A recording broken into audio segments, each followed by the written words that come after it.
អ៊ុយក្រែនបានបង្កការភ្ញាក់ផ្អើលជាថ្មីមួយក្នុងសង្គ្រាមជាមួយនឹងរុស្ស៊ីដោយបញ្ជូនដ្រូនហោះឆ្លងកាត់ចម្ងាយជាង 2,500 គីឡូម៉ែត្ររំលងភ្នំអូរ៉ាល់ទៅវាយប្រហាររោងចក្រចម្រាញ់ប្រេងអូមដែលស្ថិតនៅក្នុងភាគនិរតីនៃតំបន់ស៊ីបេរីកាលពីថ្ងៃទី 6 ខែកក្កដាឆ្នាំ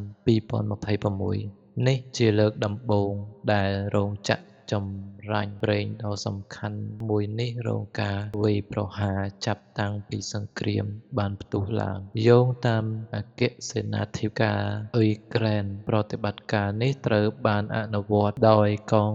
កម្លាំងប្រតិបត្តិការពិសេសដែលបានប្រើដ្រូនវាយប្រហារចម្ងាយឆ្ងាយប្រភេទថ្មីដែលផលិតដោយក្រុមហ៊ុនបច្ចេកវិទ្យាការពារជាតិរបស់អ៊ុយក្រែនដ្រូនប្រភេទនេះត្រូវបានអភិវឌ្ឍឱ្យប្រើប្រាស់និងអាចហោះហើរបានរហូតដល់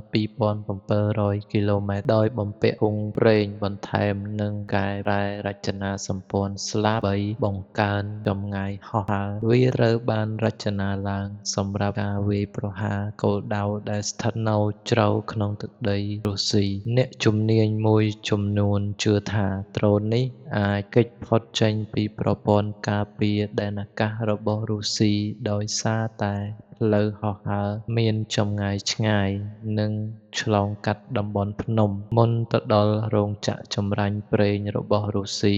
ដែលមានចម្ងាយជិត 3,000 គីឡូម៉ែត្រភ្នំអូរ៉ាល់ដែលដ្រូនរបស់អ៊ុយក្រែនបានហោះឆ្លងកាត់គឺជាខ្សែភ្នំដែលមានប្រវែងវែង 2,500 គីឡូម៉ែត្រដែលបែងចែកទ្វីបអឺរ៉ុបនិងអាស៊ីការដែលអ៊ុយក្រែនអាចបញ្ជូនដ្រូនហោះហើរឆ្លងកាត់ភ្នំនេះទៅដល់តំបន់ស៊ីបេរីបានបង្ហាញថាគោលដៅដែលធ្លាប់ត្រូវបានចាត់ទុកថាឆ្ងាយពេកនិងមិនអាចវាយដល់បានលែងជាមានសុវត្ថិភាពទៀតហើយនេះបើយោងទៅតាមអគ្គសេនាធិការអ៊ុយក្រែនរោងចក្រអូមគឺជារោងចក្រចម្រាញ់ប្រេងដ៏ធំបំផុតមួយរបស់រុស្ស៊ីដែលមានសមត្ថភាពចម្រាញ់ប្រេងជាង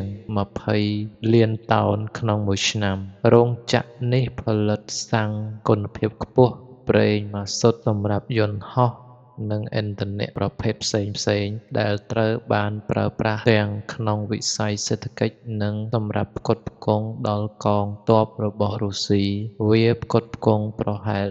10% នៃសមត្ថភាពចម្រាញ់ប្រេងរបស់រុស្ស៊ីទាំងមូលនិងផ្គត់ផ្គង់ជាងពាក់កណ្ដាលនៃតម្រូវការប្រេងឥន្ធនៈរបស់តំបន់ស៊ីបេរីរូបភាពនិងទិន្នន័យពីផ្កាយរណបបានបង្ហាញថាការវាយប្រហារបានបង្កអគ្គិភ័យ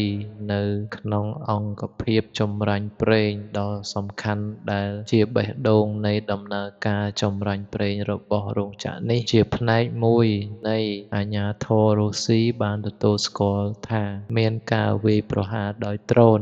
នៅក្នុងតំបន់ឧស្សាហកម្មអូមប៉ុន្តែបានអះអាងថាប្រព័ន្ធការពារដែនអាកាសបានបាញ់ទម្លាក់ដ្រូនភាគច្រើនហើយមិនបានបញ្ជាក់ពីទំហំនៃការខូចខាតនោះឡើយ